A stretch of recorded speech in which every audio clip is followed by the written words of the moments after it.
अंकिता भंडारी तो याद होगी ना आप सबको। वही 18-19 साल की लड़की जिसने अपने सपनों को पूरा करने के लिए बंतरा रिजॉर्ट में रिसेप्शनिस्ट की जॉब की थी। उसको नहीं मालूम था कि उसकी खुशियों को नजर लगने वाली है या फिर जिस उम्मीद से उसने उस रिजॉर्ट को ज्वाइन किया है वो पूरी नहीं होने वाली है। तो आज हम उसके ऊपर ही बात करेंगे। कहानी तो आप सभी को पता होगी क्योंकि ये 2 साल पुरानी कहानी है, लेकिन फिर से वो एक बार चर्चा में इसलिए आ गई कि अभी तक उसके गुनहगारों को ठीक से सजा ही नहीं मिली है। जनता ने अपना काम तो उसी दिन पूरा कर दिया था जिस दिन उसके हत्यारों को, उन 3 हत्यारों को जीप से पुलिस ले जा रही थी कोर्ट। उसी दिन बीच में गाड़ी रोक के उसके गांव के लोगों ने, औरतों ने हमला किया था और उनके सारे कपड़े फाड़ दिए थे और खूब अच्छे से पिटाई की थी। लेकिन हमारे देश का कानून है कि हम कानून हाथ में नहीं ले सकते, चाहे फैसला जीवन भर ना हो, लेकिन हम जनता को खुद से फैसला करने का अधिकार कानून में नहीं है। तो आज हम उसी बेटी के बारे में बात करेंगे जिस बेटी के हत्या में लगभग हत्या के 2 साल बीत गए, लेकिन आज तक कुछ भी नहीं हुआ। फिर भी मैं ये कहना चाहूंगी कि अगर हम सब जो लेडीज हैं, अगर कुछ पॉइंट पे, अंकिता भी अगर कुछ पॉइंट पे ध्यान रखती, कुछ पॉइंट्स का ध्यान रखती, तो आज वो हमारे बीच में होती। अंकिता आज जीवित होती अगर एक लेडी होने के नाते, महिला होने के नाते, औरत होने के नाते, लड़की होने के नाते उसने कुछ बातों का ध्यान दिया होता।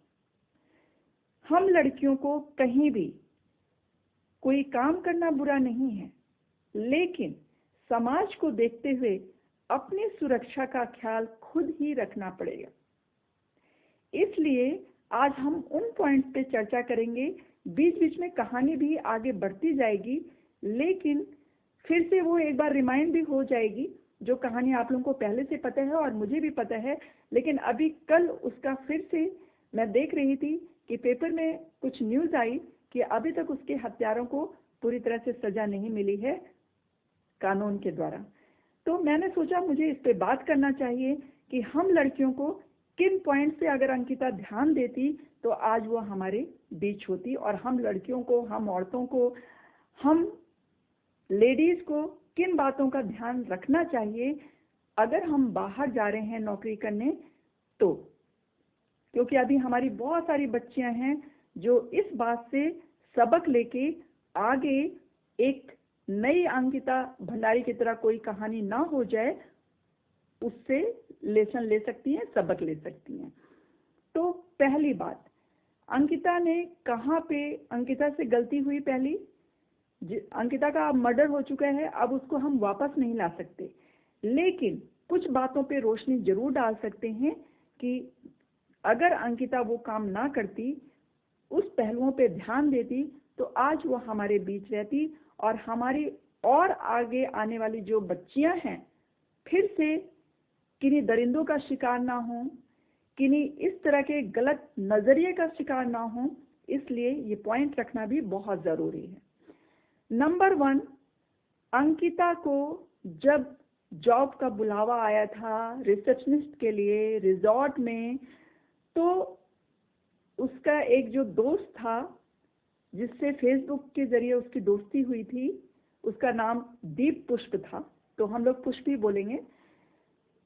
पुष्प ने उसको बताया था कि एक उत्तराखंड में जॉब निकली है और तुम कर सकती हो, और उसने भी पुष्प को बताया था। उन दोनों की बातें रोज होती थी और आज दीप पुष्प की वजह से ही उसकी हत्या का भी जो कुछ हम लोगों को पता चला है, वरना ये प्रकरण वहीं पे दब जाता, ये वाकया वहीं पे दब जाता, किसी को रातों रात खबर भी नहीं होती अंकिता कहाँ चली गई। लेकिन वो दोस्त जो पुष्प था, उसकी वजह से ही ये बात इतनी आगे तक पता चली। तो हुआ क्या, पहली गलती कहाँ पे हो गई हमारी बच्ची अंकिता से कि उसने जब उसको बुलावा आया और उसने देखा कि वो रिजॉर्ट है वो इतनी घने जंगल के बीच में है, सुनसान जगह पे है। तो वो चली तो गई थी वहां से, और ठीक है उसको बोल के कि हम ज्वाइन कर लेंगे, क्योंकि उसी दिन उसको ज्वाइनिंग मिल गई। तो जब बहुत जल्दी आपको ज्वाइनिंग मिल जाए और सेम डे कोई ज्वाइन करने के लिए बोले, तो बिल्कुल ये सोच लेना चाहिए कि वहां पे दाल में कुछ काला है, उसको और समझने की कोशिश करनी चाहिए। तो पहली गलती ये हुई कि ये देख के भी कि वो सुनसान जगह पे है और ऐसी जगह पे है कि जहां आपको दूर दूर तक आदमी लोग कोई नहीं दिखता है, उस रिजॉर्ट के अलावा उस जंगल में, तो एक लड़की होने के नाते लड़कियों को इस तरह की जगह पे कभी काम नहीं करना चाहिए। लेकिन जो हमारी बच्ची अंकिता थी, उसके घर में फाइनेंशियल प्रॉब्लम थी, बहुत स्ट्रॉन्ग आर्थिक दृष्टि से नहीं थी वो, और उसने होटल मैनेजमेंट का कोर्स किया था, और कोरोना के बाद उसको कहीं ना कहीं जॉब करने की जल्दी थी, क्योंकि उसका एक छोटा भाई भी था। तो उसने सोचा कि अगर मैं जॉब कर लूंगी तो आर्थिक स्थिति थोड़ी ठीक हो जाएगी और मैं अपने माता पिता को साथ ही साथ अपने भाई को भी देख सकूंगी। तो ये नजरिया तो था, लेकिन मेरा कहने का मतलब ये है कि आप कहीं और कर लीजिए, उससे कम पैसे में कर लीजिए, लेकिन कभी सुनसान जगहों पे एक लड़की को जॉब नहीं करना चाहिए। दूसरी गलती क्या हुई अंकिता बेटी से, कि जब उसने देखा कि वहां पे सिर्फ जेंट्स ही काम करने वाले हैं, कोई लेडी वहां नहीं थी। उसके चैट से पता चला कि वहां पे जो मालिक था वो तो खैर पुलकित आर्या था, मालिक तो था ही, जो जेंट्स था, लड़का था, लेकिन इसके अलावा किचन में भी काम करने वाले सारे सब जेंट्स थे। सिर्फ रिसेप्शनिस्ट के लिए इस लड़की को रिसेप्शन पे रखा हुआ था, तो एक लड़की अकेली थी। इतने सारे लड़कों के बीच में सुनसान जगह पे अगर आप जा रहे हो और आपको नौकरी करनी पड़े, तो आपको उस नौकरी से इनकार कर देना चाहिए अपनी सेफ्टी को देखते हुए। आजकल तो लड़के भी सेफ नहीं हैं, तो लड़कियों का तो क्या ही कहना, ये समाज इतना दरिंदा बनता जा रहा है। तो उस बेटी को, या आने वाली जितनी भी बेटियां हैं, अब इस चीजों का जरूर ध्यान रखें जो मैं पॉइंट रखना चाहती हूँ, मेरे मन में जो बात आ रही है। तो दूसरी ये पॉइंट हो गया कि जहां पे सिर्फ मेल हैं, वहां पे एक लेडी का काम करना कभी भी ठीक नहीं हो सकता। तो वहां पे सिर्फ लड़के लड़के थे और ये अकेली लड़की थी। उसका रसोइया जो अंकित था, वो भी अंकित जो कुक का हेड था, जो रसोइया का हेड था वो अंकित था, वो भी लड़का ही था। उसके अलावा सौरभ था जो मैनेजर था, वो भी लड़का ही था, और जो पुलकित आर्या था जो मालिक था वो भी जेंट्स ही था। तो और भी जो काम करने वाले बहुत सारे लड़के थे, जो ये जो बॉय होते हैं काम करने वाले, वो सब लड़कियां एक भी नहीं थी उसमें। तो जब अंकिता ने थोड़ा 2-4 दिन के बाद भी ये चीज देख ली थी, तो उसको वहीं पे छोड़ के आ जाना था। भले ही वो थोड़े दिन कोई भी बहुत अच्छा माहौल बना के रखे, लेकिन जहां इतने सारे लड़के रहेंगे और आप वहीं रह रही हैं रात दिन, तो आपकी जान को खतरा तो है ही, जान को भी खतरा है, आपकी इज्जत को भी खतरा है। तो लड़कियों ध्यान से सुनो, आप लोगों को बिल्कुल ऐसी जगहों पे ज्वाइन नहीं करना चाहिए।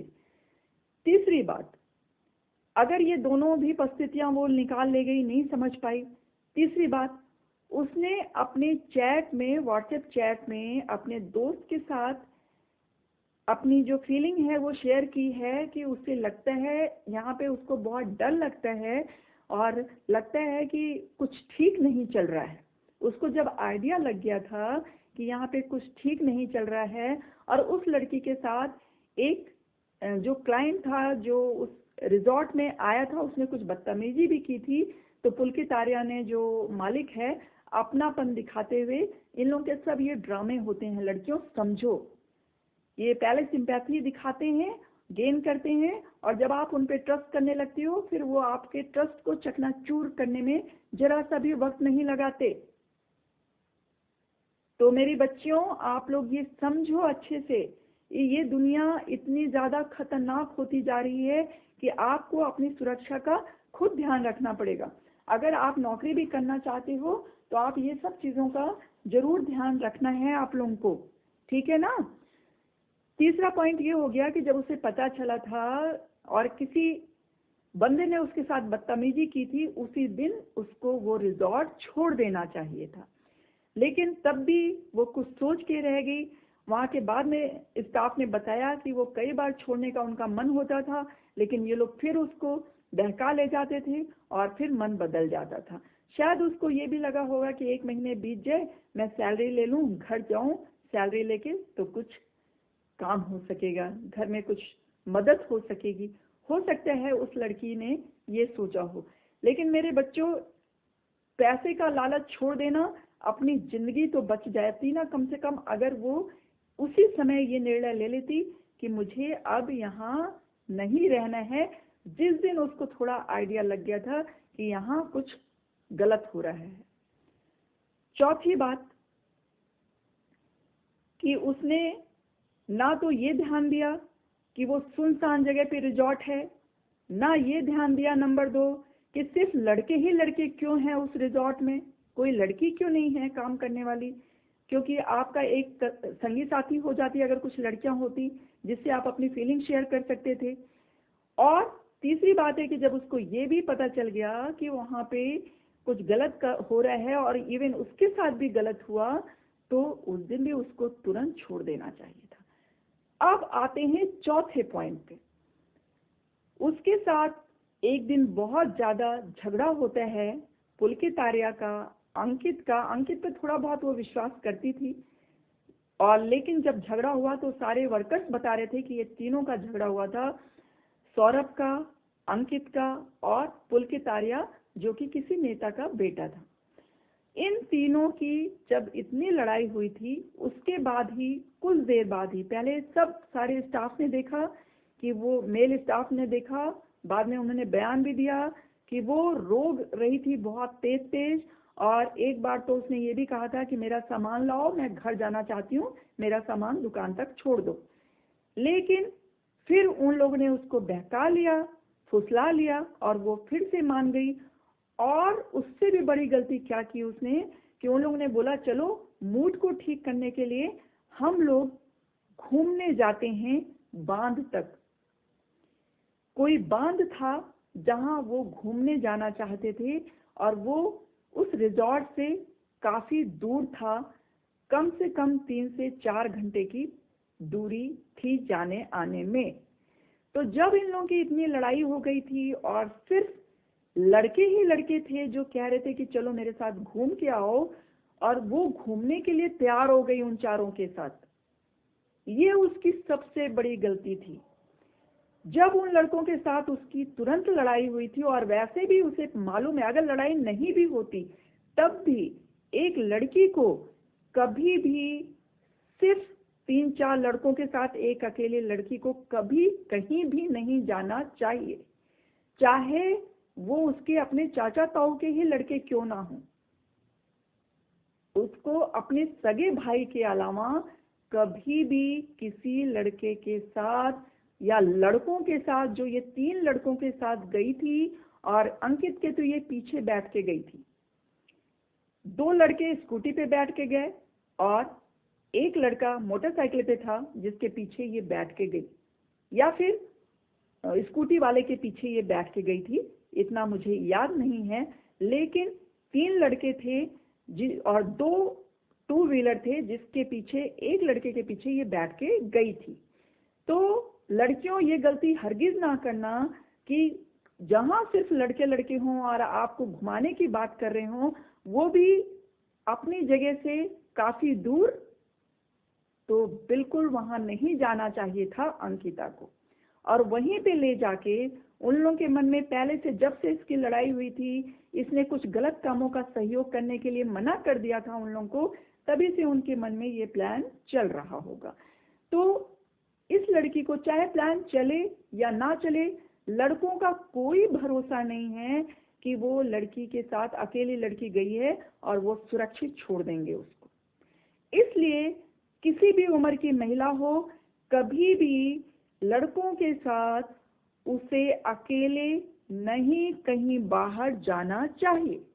चौथी गलती उस अंकिता बिटिया ने ये की, ये हो गई उससे नासमझी में कि वो वहां चली गई जहां बांध देखने के लिए उन लोगों ने बोला था कि चलो हम लोग नहर टाइप का होता है, जहां झील टाइप की होती है, बांध होता है, वो बांध की जगह पे चली गई। और जब वहां पे बांध में गई, उसने अपने जो दोस्त था जिससे वो चैट किया करती थी, उसको उसने चैट पे लिखा था कि मुझे कुछ वातावरण ठीक नहीं लग रहा है और हम लोग घूमने जा रहे हैं बाहर। तो वो घूमने गई, वो बता के गई थी। सिर्फ वही एक क्लू थोड़ा अच्छा हुआ कि आज ये पता चल गया कि उसका मर्डर हो चुका है, इन तीनों ने मर्डर कर दिया। वरना उन तीन लड़कों ने कहानी तो बहुत अच्छी गढ़ी थी। उस बेटी को उन्होंने वहां पे नहर में धक्का दे दिया और वहां से आ गए। उसका खाना सिर्फ स्टाफ को कुछ पता ना चले कि हम लोग गए तो 4 लोग थे और आए 3 लोग हैं, तो ये स्टाफ को ना पता चल पाए, सबको लगे कि हाँ चारों वापस आए थे, ये इनकी कहानी का हिस्सा था। तो उन्होंने वो खाना बनाने के लिए ऑर्डर दिया अपने स्टाफ को, कुक को, रसोइयों को। और जब खाना बन गया तो खुद लेने गया वो अंकित कि मैं खाना मैडम के कमरे में, मतलब अंकिता के कमरे में दे के आऊंगा। रसोइया ने अपने चैट में, अपनी बात में बताया भी इस बात को कि हम लोग ने बोला सर आप क्यों देने जाएंगे, हम खुद दे आएंगे। तो उसने बोला नहीं नहीं कोई बात नहीं है, क्योंकि वो उनके प्लान का हिस्सा था। अंकिता को तो उन्होंने पहले ही नहर में वहीं पे धक्का दे दिया था जब वो तीनों घूमने गए थे, और गए भी इसी साजिश से थे कि उसको वहां पे हम खत्म कर देंगे। क्योंकि अंकिता को इनके गलत धंधों का, जो रिजॉर्ट में गलत धंधा हो रहा था जिसमें ये अंकिता को भी ढकेलना चाहते थे, उस बच्ची ने इसका विरोध किया था। और उस विरोध करने के चक्कर में जब उन्हें पता चल गया कि एक तो ये लड़की उसमें इन्वॉल्व नहीं होना चाहती और दूसरे उसने शायद ये धमकी भी दी होगी कि मैं सब कुछ बता दूंगी कि आपके इस रिजॉर्ट में क्या हो रहा है, तो उसके ये सब जान जाने की वजह से और बता देने के डर से, पोल खुल जाने के डर से ही उन तीनों ने उसका मर्डर कर दिया।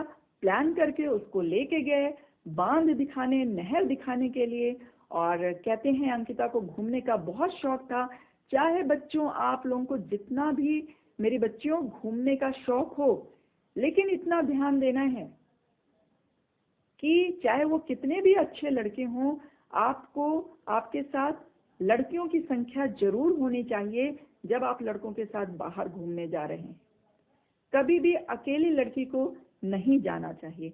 वो भी शाम का वक्त था, लौटते लौटते इन लोगों को 9 से 10 हो गए। रिजॉर्ट में आते आते उन लोगों ने वहां पे धक्का देके उसको मार दिया। और फिर जब इसके दोस्त पुष्प ने फोन किया सबको, तो सबने एक जैसी कहानी सुनाई, जो कि इनकी पहले से आपस में बात हो चुकी थी कि हमको क्या कहना है उसके दोस्त को। तो आप सभी, मेरा कहने का मतलब ये है कि आप सभी बच्चों के लिए मैं ये 4 पॉइंट जरूर ध्यान दिलाना चाहती हूँ जो मैंने अभी बोला है। अगर अंकिता बेटा, बच्चा, बच्ची ये ध्यान रखती तो उसके साथ शायद ऐसा ना होता, शायद वो आज हम लोगों के बीच में होती, मेरा ऐसा मानना है।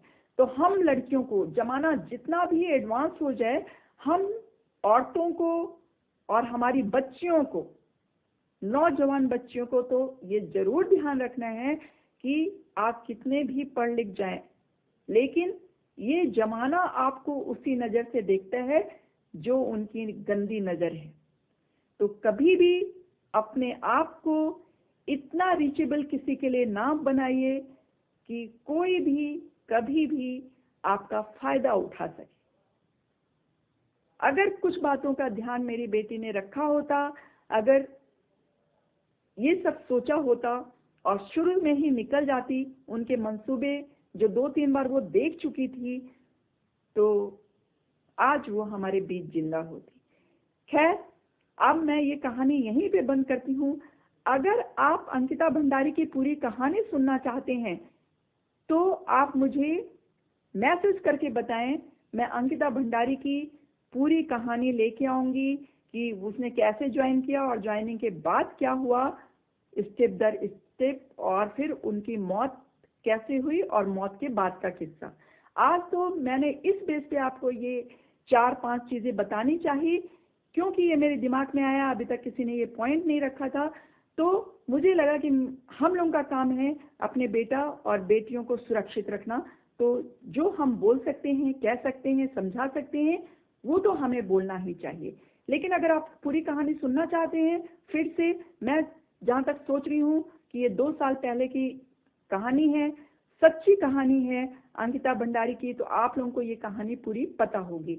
इस वजह से मैंने ये पूरी कहानी फिर से नहीं सुनाई, क्योंकि उसमें टाइम ज़्यादा लगता, तो मुझे जो बात कहनी थी वो अधूरी रह जाती या फिर बहुत ज़्यादा लंबा वीडियो हो जाता। अगर आप सुनना चाहते हैं तो ज़रूर बताइए, और ऐसी अगर आप और सच्ची कहानियाँ सुनना चाहते हैं तो मैं आपके लिए सच्ची कहानियाँ जो रोज़ हमारे देश में, हमारे समाज में हो रही हैं, मैं वो आपके लिए लाती रहूँगी। तो आप सबका बहुत बहुत धन्यवाद। मिलते हैं फिर किसी और वीडियो में, किसी और टॉपिक पे बात करने के लिए। हर हर महादेव, जय श्री राम।